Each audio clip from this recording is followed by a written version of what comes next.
Welcome to the Voices of the Goddess podcast. We believe that there is a goddess inside each and every one of us. When we use our voice to share that goddess, we support and uplift each other. Join us each week as we interview women to receive the message of their goddess within.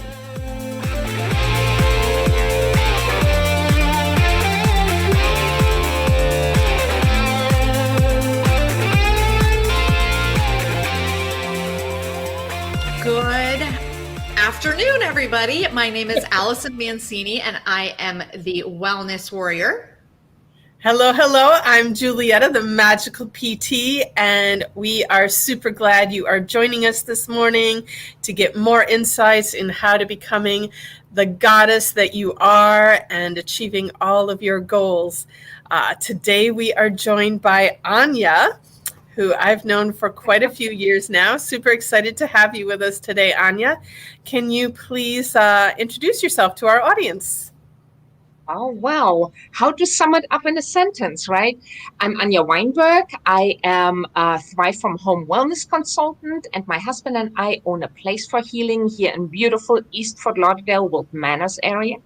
And we've been in business 28 years that we help people to heal bodies and empower their lives. And my niche is probably really getting people connected to thriving from their own home first, then family, their home environment, and how we live in the environment, and how do we bring that in to empower our own health and well-being. I grew up in the northern part of Germany, right on the Dutch border, very, very close and very connected to nature. I grew up on 15 acres, a small family homestead. And I think that what should do it, right? Awesome. And yes, I love a place for healing. I have been there many times. It's a wonderful place. And I highly recommend our audience go and check it out if you're in the area. Are we ready to dive into the questions, ladies? Let's do this. All right. So our first question is, Anja, what is your superpower? It's funny. I've lived in Florida so long, and years ago, my husband worked on a movie project, writing music. Besides being a chiropractor, he is also an awesome magician. And this movie was all about the old Florida cowboy culture. And they had the sentence, "Git'er done." And I had never heard that before. And it's kind of more a country saying, I guess. And I think that's probably my superpower, git'er done.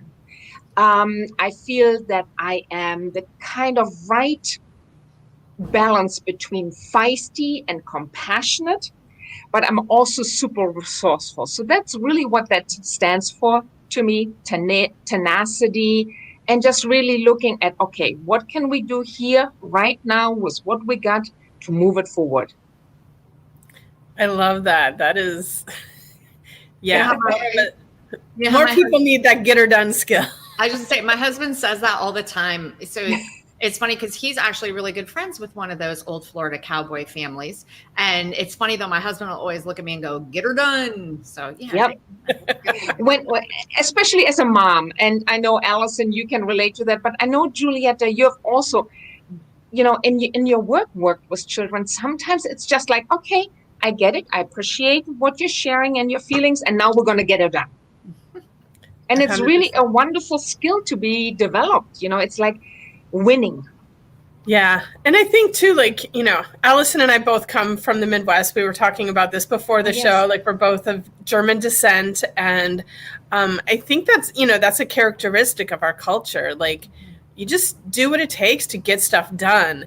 And, moving to South Florida and having a little bit, they have so much that island vibe, don't worry, things will happen, but sometimes things need to get done. And so let's get her done. So, for sure. Yeah, yes. I like that. I'm going to start saying that to my husband now, just because I heard we were talking about it. He's going to come home and be like, "Why are you talking about what I always say?" I'm like, "Get her done. Get her done." Love it. All right. Next question on our list, Anja, is what is a book that has greatly influenced your life? When I got Allison's list, I've been really thinking about all the great business books that I read, and a business book that comes to mind is Mandino's The Greatest Salesman in the World. And often I live by that there's a small phrase, and I'm paraphrasing it from the book, but I go to the marketplace with love in my heart. And that's how I want to serve. I am a smart business person, but I also want to serve with great love and understanding of people and my clients. But my favorite book is probably a children's book. And there's actually two. Can I mention them both? We'll let you. Okay, so why children's book? When you're learning a new language, sometimes it's very easy to learn to read children's books and get great concepts in very simple, meaningful language. So I love Dr. Seuss, All the Places You Can Go, because that's like such a metaphor of life, like some days you're just up and things are going great, and some days you're just happy that your feet are stuck in the shoes and you can track along, And the other children's book that I absolutely love is The Little Soul in the Sun, and it's by Neale Donald Walsch. And it has such great concepts of why we're here and purpose. And really, I'm not going to give it away, but if you ever read that to your children, it has such a powerful message, and it just really cleared up a lot of things for me. Yeah, it's a great book, and interesting because his adult book, Conversations with God, has come up on the show before. Yes. And so I have, even though I don't have children, I have read that children's book, and it's amazing. And what I love is that, the same messages that we talk about as adults can be expressed in simple language. And I think some adults, it could be really beneficial to them to read it from a children's book in just a really simplified level. Because, as adults, we tend to get too much in our head and we overcomplicate things. And that's sure. A great book. I'm guilty of that one sometimes too. It's just like back down to right here, right now, and simple. I can't believe that that's the same guy who wrote Conversations with God. I didn't know that. So I'm okay. No. Yes, and if you like artwork, the artwork in the children's book is just really stunning. It's beautiful, and there's actually, I think, a second one as well.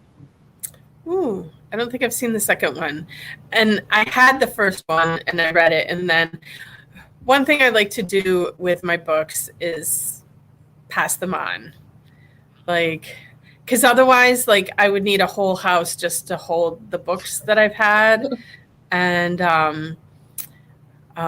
from time to time, I sit down and I just have conversations with my books. Who needs to stay with me and who needs to go share their message with somebody else? And it's a little painful. It's like saying goodbye to a friend. But I know, the information contained within is going to benefit someone else just so much. And, we need those messages going out there into the whole world. So, I had that book, and I don't know where it lives now, but it has been moved along. But now I'm kind of like, I want to see it again. Maybe you should just start a library and rent them out for a period of time. You just have it circulating, going through your house, Yeah. My backyard's really big. I could build a library. You can have a library shed, a shed library shed. Oh, it needs to be more than a shed to house all the books that we're talking about. You can order a 2-room one on Amazon now. Really? Oh my gosh, I need to. So I always bug my husband. I want a she shed. I'm gonna tell him it's for all my books. There you go.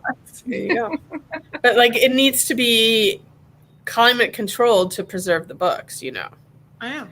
But he's a handyman, so I'm sure he can handle all of that, right? What I'm saying. Awesome. Another project he wants to work on. All right. Next question on our list, because we all, especially this year, I think, are really learning the importance of self-care. So what is your favorite self-care practice, Anja? I don't know if it's really such a self-care practice. When you grow up on the farm, there is not much place for getting your nails done and, all that. For me, my favorite is sauntering in nature, not with a purpose, but really just appreciation of wandering in nature. And the Japanese have this wonderful word, shinriku, and it's called forest air bathing. That's my favorite. And we just moved out west, and we're virtually backing onto a 100-acre nature preserve. And I get to do that pretty much every other day, if not daily. And for me to take my sandals off and walk in the warm sand and see these old live oak trees around me, it's never ending because it's always refueling me, if that makes sense. I have such a deep rooted connection to the trees and the ground and the earth. I like the ocean, okay, but that's not it for me, if that makes sense. For me, it's really the green, the trees, the grass, the sound that the wind makes in the grass. And you can tell for me, it's a multi-sensory experience, just really walking in the now. That's really what it feels like. Yeah. I like a nice, really scorching hot bath too, but walking in nature is my favorite. It's so interesting you say that because I was just rereading about forest bathing yesterday. So I just learned about that, I guess it was the beginning of the pandemic. I was reading a couple different wellness books, authors, and they were both talking about it. And so I actually got one of my favorite things because I live in Coral Springs and, I have trees around, but it's not like I can go out and walk in my grass, which I do. I walk barefoot in my grass a lot now. But one of the things I did was got essential oils. Julietta knows this because I was smelling all of hers one day. I got the pine, cypress essential oils, and I keep them going in my diffuser. And there's just something about it. It's just very grounding, I guess is the best way to put it. Just even that helps me to kind of take a step back and just chill and it helps me focus. It's just interesting. So I love that. I love that you do that. I think that's incredible. Yeah. That's one of the things I look forward to most when I go home to visit my family in Wisconsin. My dad's on 85 acres of land, and just getting out there and, a lot of his acreage is farmed, so they're fields, but there's 3 ponds, there's a river, there's so many trees and the wildlife, and just going out there and connecting with nature, it's recharges your battery. So it sure does. And it doesn't take a lot, especially when you have kids and with all this online learning stuff and all the Zoom calls, we really physically, we need to discharge the energy. And I see it for our son, it's like first he's like, we're just going to do the short path. And I'm like, let's go. Oh, look what we see over here. Or what could be, and it's kind of leading the way. And all of a sudden, about 15 minutes into the walk, you can tell he's a whole different human being. He goes, oh, look. And we're now seeing baby tortoises and I mean, really cool stuff. So it doesn't take a lot. Sometimes it's just a patch of grass and just, finding yourself being excited about nature thriving and growing. Yeah. I love that. Awesome. All right. The final question. And this comes from a survey that we did before we started this podcast. All the women we spoke to want assistance with creating accountability in their life. So how do you create accountability in your life, Anja? Well, my husband and I have been married a long time, and he is also a coach and a chiropractor. We run an office together. So we've always really been very great together in holding ourselves accountable to goals.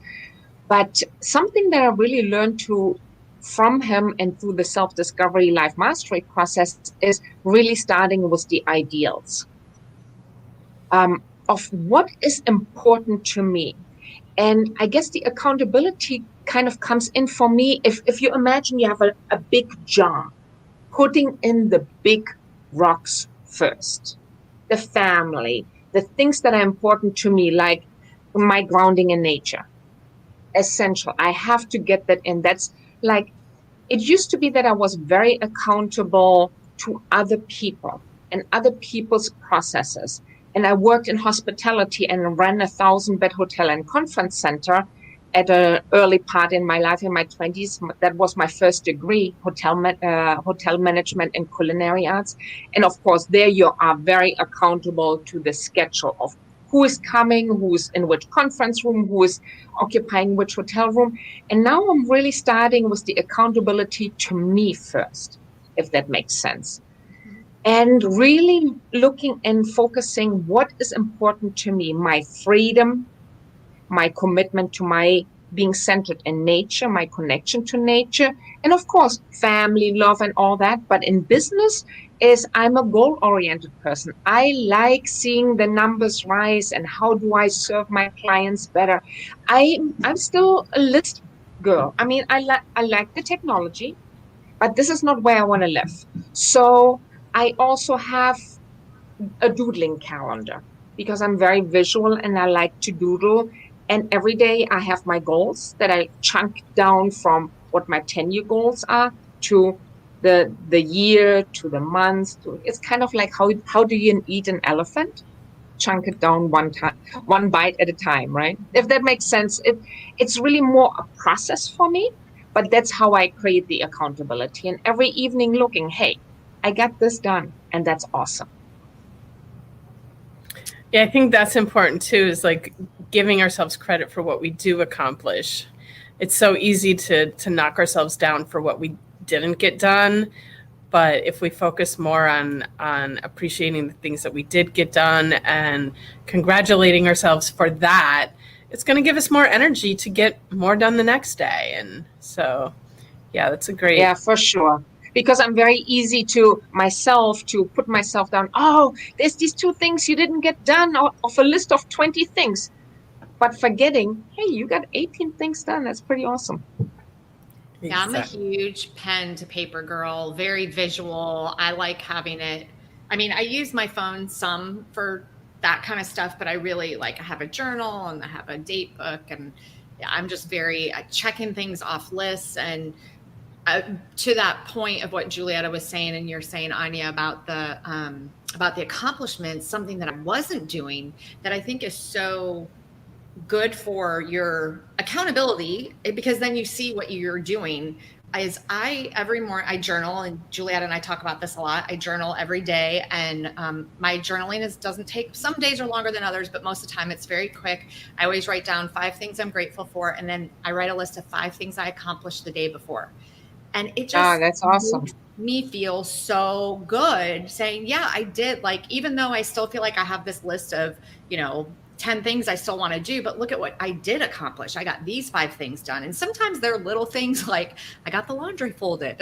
sometimes it's a big deal sometimes. It is a big deal sometimes. And sometimes they're big things, but I think it's so important that you remind yourself of how far you have come, what you have accomplished. And I think that kind of all ties into the accountability. And I love what you're saying about being accountable to yourself. We've had other guests on here that talk about that also. And it's just, it's that doing what you say you're going to do, it builds more confidence and you continue to move forward in that direction. So I think that's awesome. Thank you for sharing that. Yay. Are we ready for takeaways, lady? Yes. Yes. So, Allyson, what was your takeaway from today? I need to read more children's books. That's my takeaway. I'm serious. I need to read children's books. And I've never even thought of that when you're trying to learn a language, to read children's books to learn a language. Oh, and watch Matlock. And watch what? Matlock. That became my favorite. I loved his character. He reminded me of my grandpa, but that's a whole nother conversation. That's awesome. My language learning tip is music. When I was living in Venezuela, I would spend hours listening to my favorite songs in Spanish and getting the lyrics down. I literally sat there with a notebook and listen to the song over and over. And like, think about this is in 1986. So I'm like listening on a tape recorder, or I had actual albums. And so replaying the songs over and over again till I got all the lyrics. And it would be funny. Sometimes I would go to Spanish speaking people and I'd be like, what do they say right here in the song? And they'd be like, I have no idea. And sometimes I would like be telling them like, well, I got that it's this and this, but I can't get this one word. And they're like amazed that I could get it and they hadn't gotten it. But that's what with our own music in English, you can't understand half of it anyways. Yeah, no, but that, I always say any of my Spanish speakers out there will know who I'm talking about. But when I give credit to who taught me Spanish, I always say it was Franco de Vita who taught me Spanish. So, well, back to the books, the children's books. Yes. You brought up Dr. Seuss books, and what's really interesting is my mother got us when we were kids. So I'm the youngest of 3 girls. My oldest sister, I think, is 57 now. She'll kill me if she hears this. And I said she was older than she is, but she's around 56, 57. And as kids, my mom bought us all the Dr. Seuss books, brand new. She saved all of those. I have a box full of all the original Dr. Seuss books, which honestly, I probably should go back and read through them because they probably make way more sense as an adult than they did as a kid. You know, you thought they were like funny and the pictures were cool and the way that they spoke was fun. And as a kid, but as an adult, they have like some major meaning to them. It's interesting. So absolutely. So that's my takeaway. Children's books on my list. Yay. My takeaway from, and like Anja's talked about this so many times, and I don't know what my struggle is with this, but, you know, talking about forest bathing, like I always think about, I want to go to Wisconsin and go forest bathing, because with Florida being so hot and tropical, and I'm not, like, this pale skin does not tolerate the sun well. I have never tolerated the heat well. I'm like, why am I living in Florida? I don't understand. And I forget that there are like these beautiful parks down here. And like in the parks, we've got trees and we've got shade. And I really I can recharge my nature battery here by going and visiting some of these places. So thank you, Anja, for that. I'm putting it on my list and I'm dragging my butt to a park. Maybe even this weekend I'm going to do it. Cool. So Anja, what was your takeaway from today? There was something Allyson said, and I'm like, I think I need to relook that. And it came and it went. I think what my takeaway is also is the reminders that there is really not anything new that we have to do. It's all like, how do we connect to it now? Like things that Allyson said about just re-looking at, it just came back. How you said when you journal, because when I hear journaling, I'm like, oh my God, I'm not going to sit there and do the whole writing thing. Because my first year coming to America, I journaled about my whole first year here. And I wrote like a book, right? About my feelings and how I grew and all that. And when you said something about you start with the 5 things you're grateful for and 5 things you got accomplished from yesterday, I'm like, that's like making a list. I can totally do that. And so it was it was a great reminder of sometimes when we hear, I'm journaling or I'm meditating or I'm reading a book, it seems like this big audacious task. Mm-hmm. And it just starts with like 1, 2, 3, 4, 5 little things. Mm-hmm. So that was a great reminder for me, focusing on what I'm grateful for and giving myself credit for the things I did yesterday. Yeah. I like that. Eating the elephant one bite at a time. That's right. It fits right in, right? Absolutely. So cool. All right. Awesome. Anybody, anything else to share before we close out this episode?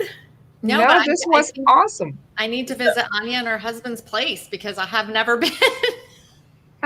Come and visit us. We make coffee clutch. Ooh. Let me know when you're going. I'll join you too. That's what we'll do. Where is it located? Anja, where are you located at? We're right off 26th Street in Wilton Manors. Okay. And we are a little bit west of Federal Highway. Okay. And a little bit east of Dixie. if that makes sense. And actually right around the corner where right around the corner Julietta's from my old office. I was just saying, you had to be right down the street from Julietta's old office. Okay. Yes, and we're on the second floor, right above Worth Repeating. We have half the space upstairs. Oh, I just drove by there the other day. I'm like, oh, that looks cute. It is a beautiful place. It's a home away from home, definitely. Love it. All right. All right. Well, so much. Thank you so much for joining us today, Anja, and loved all your little nuggets of wisdom for our audience. And we want to thank our audience for joining us today. And if you like what you heard, please subscribe to our podcast, our YouTube channel. If you think you have friends that will enjoy what we're putting out there into the universe, please share that with them. And you can check the show notes for links to all of the things that we talked about in today's episode, and also links on how to get in touch with Anja, Allyson, or I as well. And we hope you had some helpful nuggets to help you become the goddess that you are meant to be. So have a magical day, everyone. Thanks. Thank you for having me. This was brilliant. It's awesome.